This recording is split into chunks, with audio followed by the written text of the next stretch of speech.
Hi, Paula. Hello, Els. So, what we are going to do today? Well, today we're talking about guideline three, and that is we are here to heal ourselves. We're not here to give advice or to change anyone's beliefs or behavior. Being accepted as we are makes it easier for us to accept others. This guideline I felt could be used for not only facilitators or group members, but also for family members, friends, colleagues, and all beings everywhere. Yes, indeed. The whole, concept of advice giving. And in your book, you ask four great questions for those of us who are tempted to offer advice. And I'll read that out. If you have the tendency to give advice, ask yourself, do you think the participant should do things differently or should be wiser? Do you trust them to know their own answers? Do you trust their own healing ability? Can you endure what is happening or what you are hearing? The message I get here, Els, is to trust their process. Let them do what's right for them. Am I right in saying that? Yes, absolutely. Trust that process. And not only that, it's a reminder for the one who is having these thoughts, I should help or I should give advice, is you go with your energy out of yourself and you go over there. So you are judging. It's for you to be clear that you don't see people as whole. Can you see everyone as whole and competent? It should be one of the things, or maybe there are more that you are upset about, or you think, oh, they don't manage, or they need a hand, or it's horrible what happened to them. They have a trauma, they are wounded, or something should be Mm, healed, or they can't do it by themselves. So it's all judgment projected on the one who's speaking. So yeah. stay at home with your energy. Don't throw that on them. Stay at home and be at try to be at inner peace so you Mm. can see people as whole.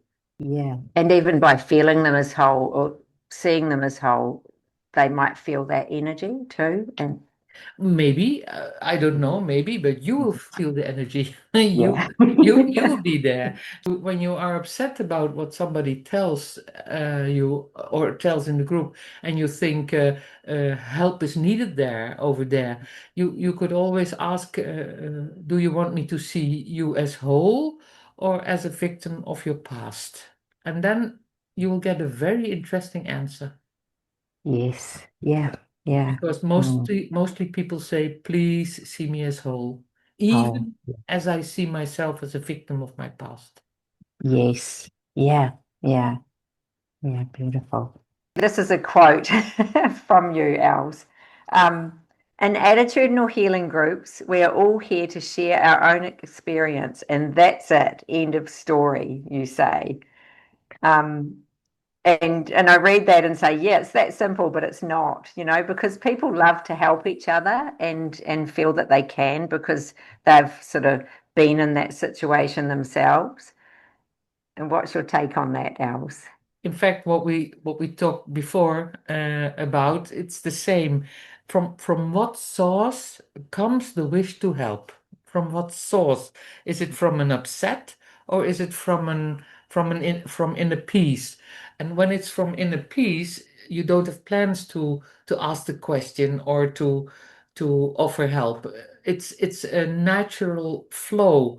But when there's an upset and you think, oh, when they are happy, I am happy. So what can I do to get them happy? Or it must be heavy for someone to handle it this way or to live this way. That's not from a peace place where this question comes from. It's from an upset place. Yeah, yeah. And just, yeah, wanting to change them. Yeah. Yes, because when it comes from a peace place, it never forces itself up. Yeah, and sometimes when you're sitting in groups and people are sharing, some people might be tempted to offer advice in disguise, Yes. when they share. And I quote another quote from your book. realize that if you think you have experienced a similar situation, you haven't. That it's a similar situation with you in your own frame of reference, not theirs. Yes. What do you mean by this, Els? Yeah, well, you hear something and you think you understand what is being said by someone, but it isn't, because it's always in your own perspective that you place what you hear.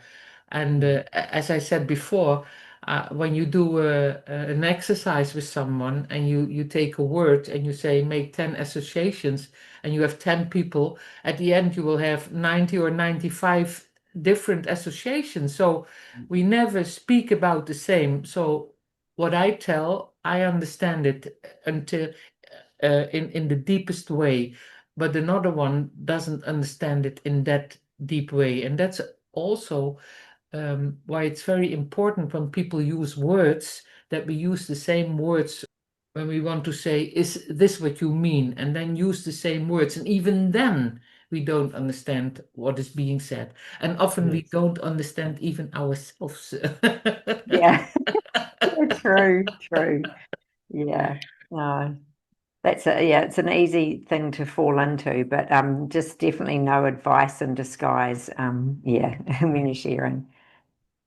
Following on from that question, Els, some advice can be hidden in a response to a share in the form of speaking theoretically or reciting something or using cliches Yes. from A Course in Miracles or Attitudinal Healing. Um, do you have a helpful suggestion for those people that do that? Yes. Well, of course, we read the principles and the guidelines before the group starts, but when it happens in the group, I would always address the one to whom it is addressed, and I would ask that person, was this helpful?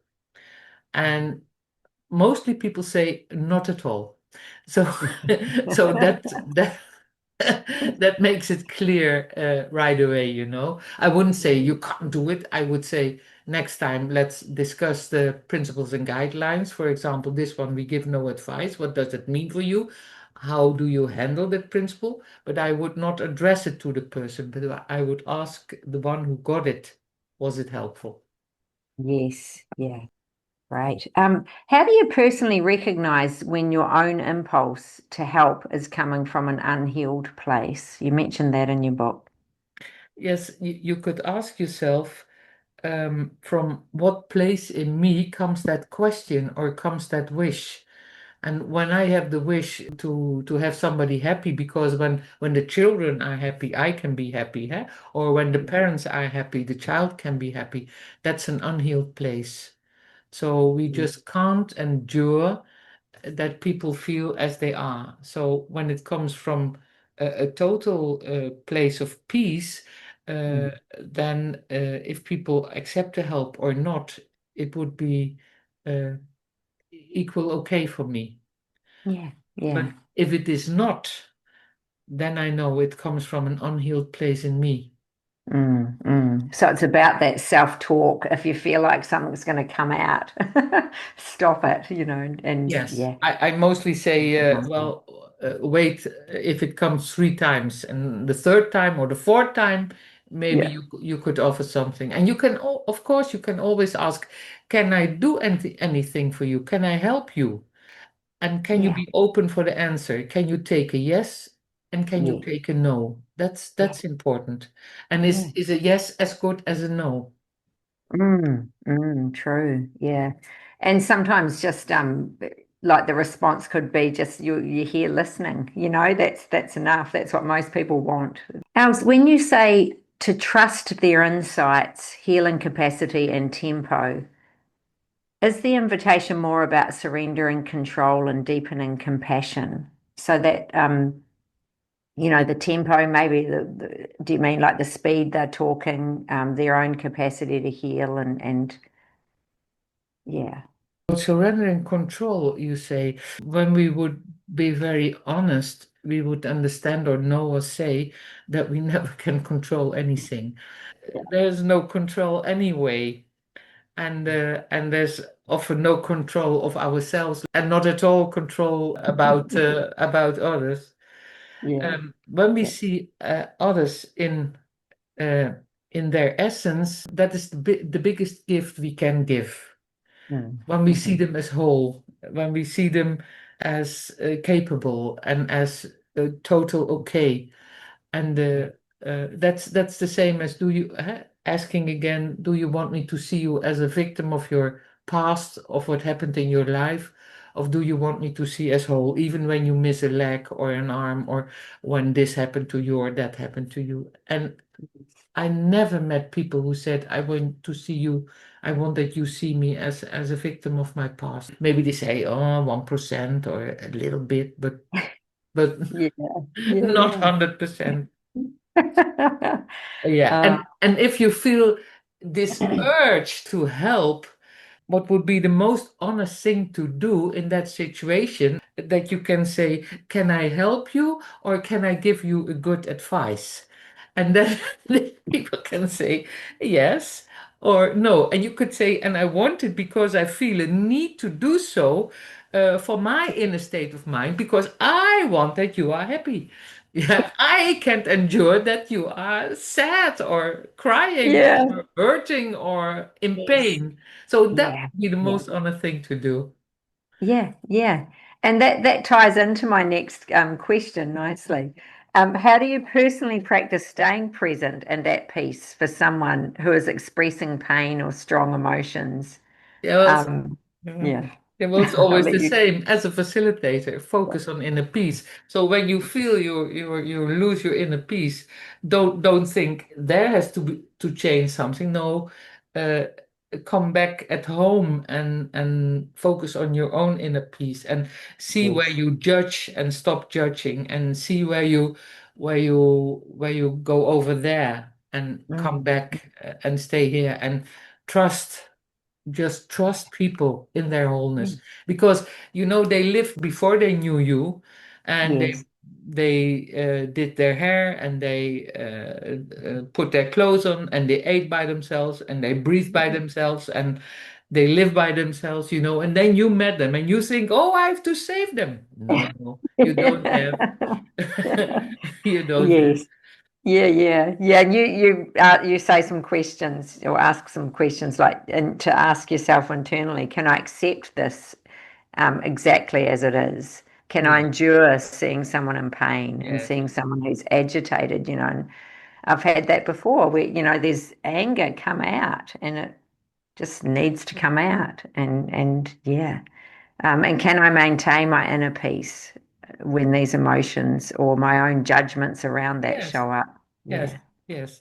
Yes. Can I be present with compassion Yeah. for what's going on, and without imposing myself or giving advice or trying to give answers. And when you can do that, that's the biggest gift you can give. And compassion Yes. means just understanding that the one who thinks that has a trauma or thinks that he's wounded makes a mistake, because everybody is in essence whole. Yes. Yeah. Yeah. Just don't know that yet. Exactly, or just doesn't remember in that Yeah. moment. What Yeah. I when I felt wounded, the biggest gift someone could give me is see me as whole and see me as complete and as total, loving for what I am. Yes. Yeah. Yeah. And that would give you strength to Absolutely, and make it hope easy. and Yeah. space Yes. and Yes. breath and Yeah. Yeah. Yeah. Yeah.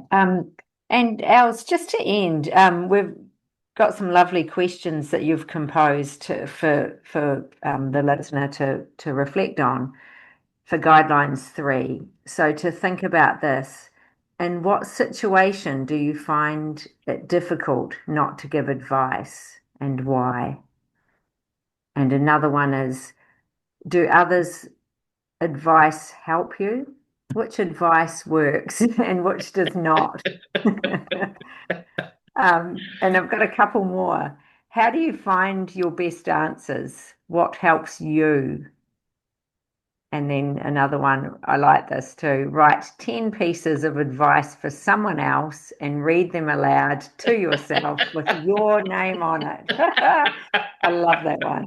That's a great one. Yeah, but it's when you really practice these things and answers the questions, you learn so much about yourself, and you'll be a great facilitator when you own the answers. Yeah. Yeah. Yeah.